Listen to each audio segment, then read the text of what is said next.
Coverage you can count on continues. With Storm Team 10 meteorologist Everett Lau.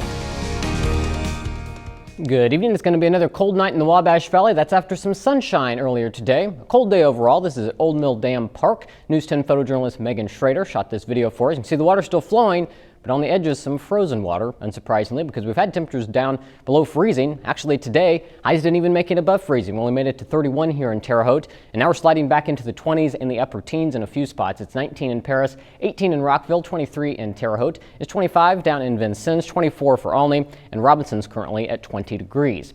Now, as we look at Futurecast, we're expecting the sky to stay mostly clear, at least for the next few hours, but clouds are going to be building back in as we go through the rest of the night. So by the time we get to 6 o'clock tomorrow morning, we're already starting to see a mostly cloudy sky, and that's going to continue into our day on Monday. So unfortunately, not as much sunshine as we get into tomorrow.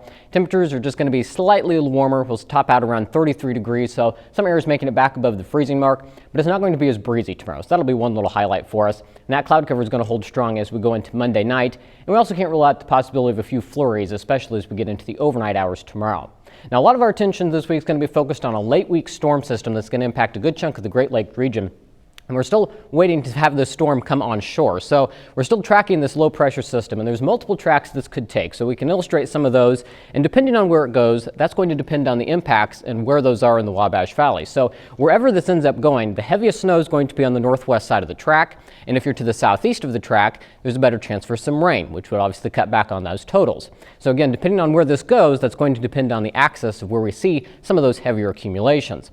And it's really a 1-2 punch with this system. So first we have the potential for accumulating snow. This is going to be Futurecast at 6 o'clock on Thursday. This is one Futurecast run, and it shows that snow already moving in Thursday morning. But then you notice down to the southeast, this one has some rain mixing into southeastern parts of the Wabash Valley.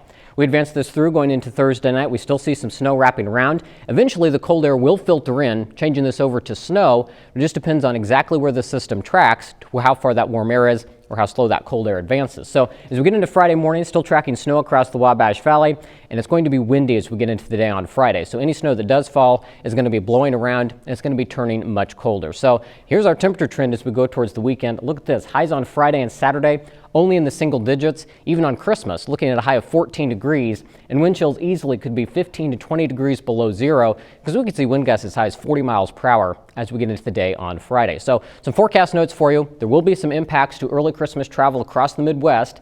Some snow is likely, however, amounts are uncertain until we can track down where the system exactly is going to move. So do expect changes to the forecast until that happens. Over the next 48 hours, we'll get a better idea and prepare for the very cold temperatures, because those look to settle in regardless of how much snow falls. Tonight down to 18 degrees under a partly cloudy sky. Then for tomorrow, nice and calm, just a mostly cloudy sky and not as breezy. 33 degrees for that high. Tomorrow night we'll drop down to 27. Some flurries are possible, but not much of a deal for us. And as we look at the 7-day forecast, 38 on Tuesday, 35 Wednesday. And we see those temperatures drop on Thursday as we get into that system. Single digit highs with overnight lows dropping below zero even.